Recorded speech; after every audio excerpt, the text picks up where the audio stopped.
Welcome to the Insight series on personal well-being.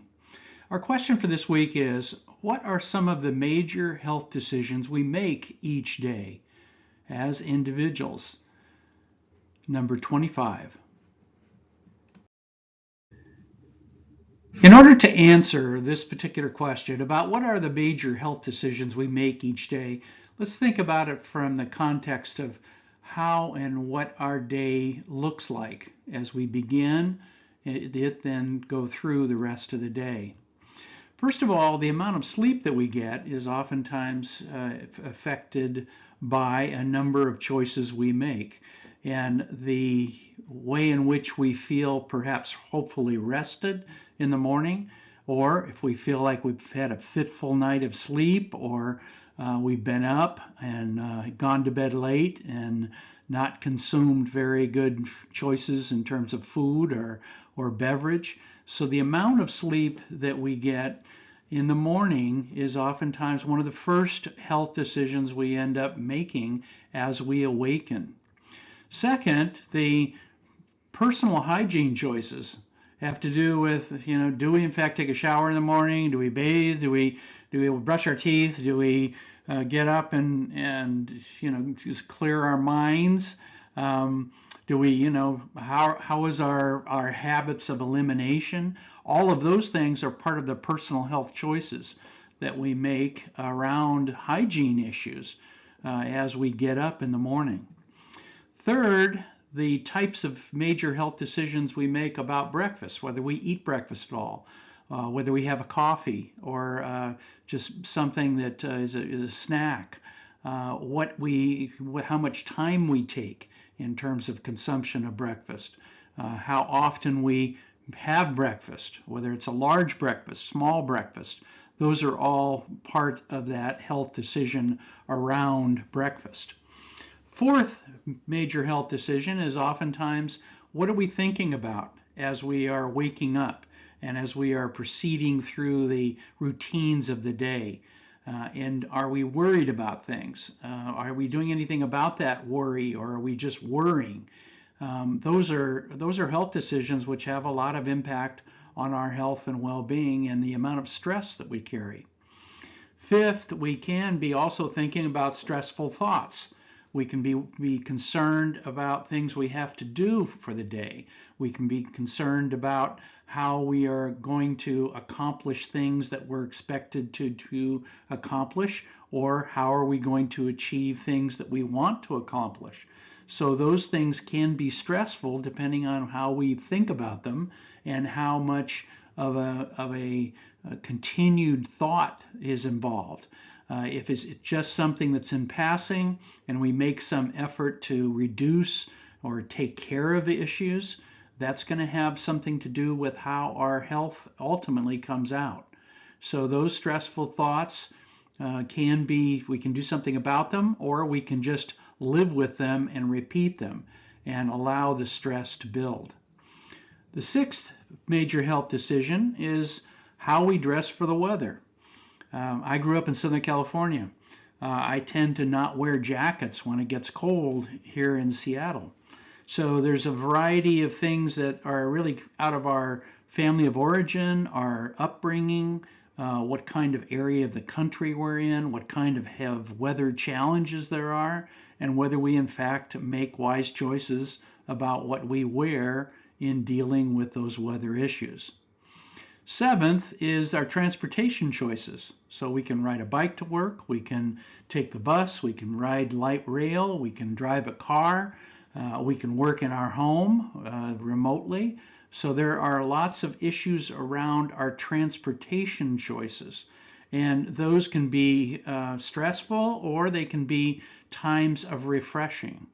I worked downtown Seattle for a number of years, and I would take the bus, and I would basically, both in the morning and in the afternoon or evening, I would use that bus ride to actually help do some meditation, take some thought about what I needed to do with family when I got home.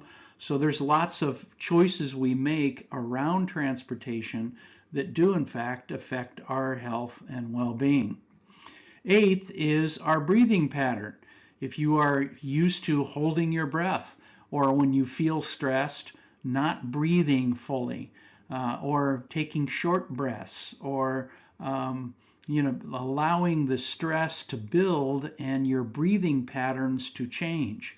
How much oxygen we put into our system and into our blood and cardiovascular system will ultimately affect our health as human beings. Ninth, another health decision we make every day is our attitude toward our responsibilities, whether it's family, work, school. But if our attitude is bad, then we're going to likely have some either additional stress or some things that make our time less valuable.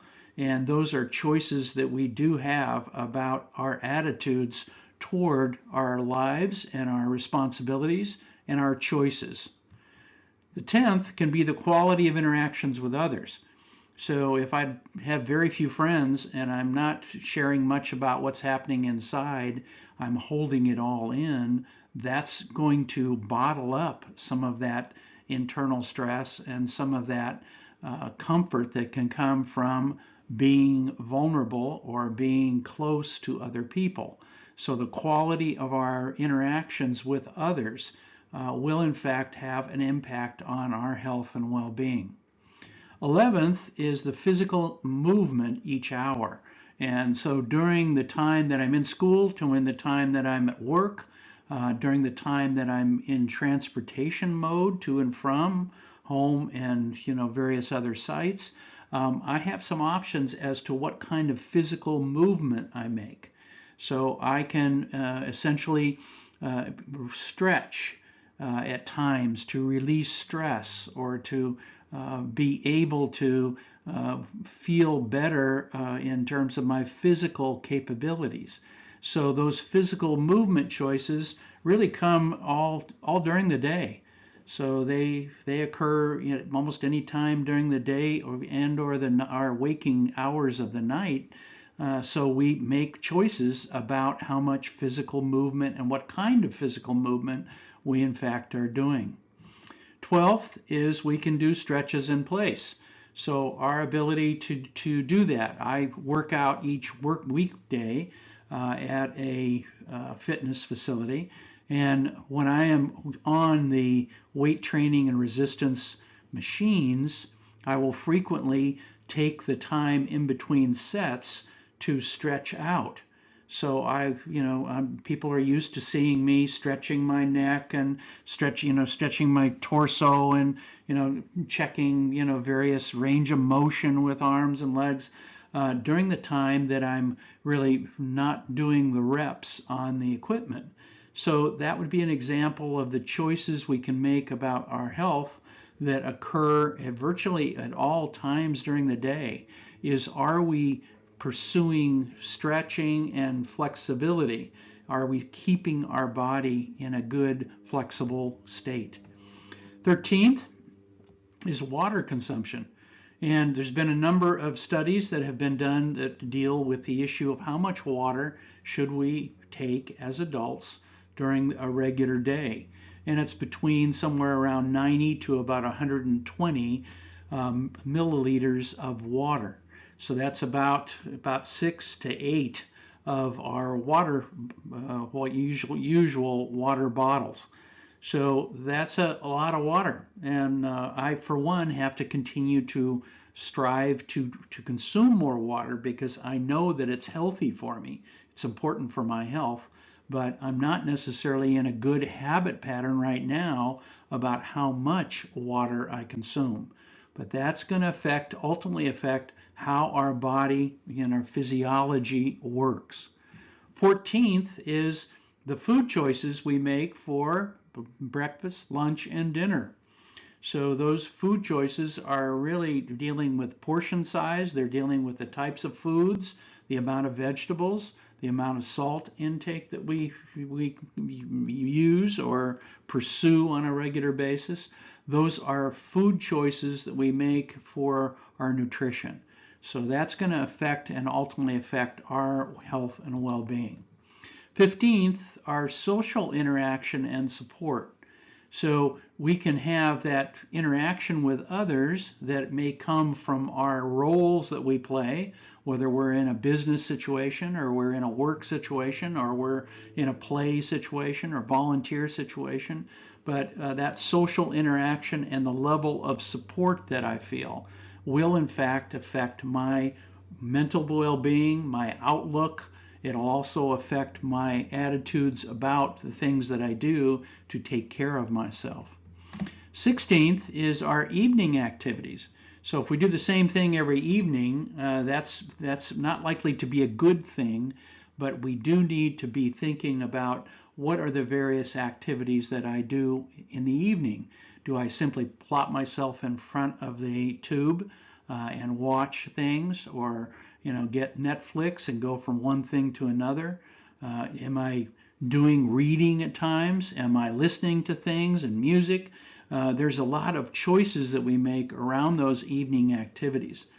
And finally, 17th, my preparations for sleep. So if you've followed along with me through this slide, we have made lots of choices that affect our health and well-being. And we've done them all during the day in all the various activities. And the final activity of the day is usually deciding what are my habits around sleep. Do I read exciting books before I go to sleep and then I have trouble sleeping? Do I, in fact, eat late and have some reflex conditions that where I feel indigestion late at night and then have to take Tums? So there's a lot of choices around our preparations for sleep that are important for our health and well-being. In summary, there are a number of major health-related decisions that each of us makes every single day, and we follow the patterns of habits that have shaped who we are at this particular season of our life. The long-term pattern you establish for each of these decisions has a lot to do with your level of health and well-being at any time over your lifespan. Now, for more information on this topic, try putting these terms in your web browser's search engine. Daily health decisions, everyday health and well-being choices, daily personal choices. Next week, we will address the question and starting with the first item of what we just covered. And that's going to be major daily health-related choices. How much sleep do you need? We encourage you to live well, live wise, live long.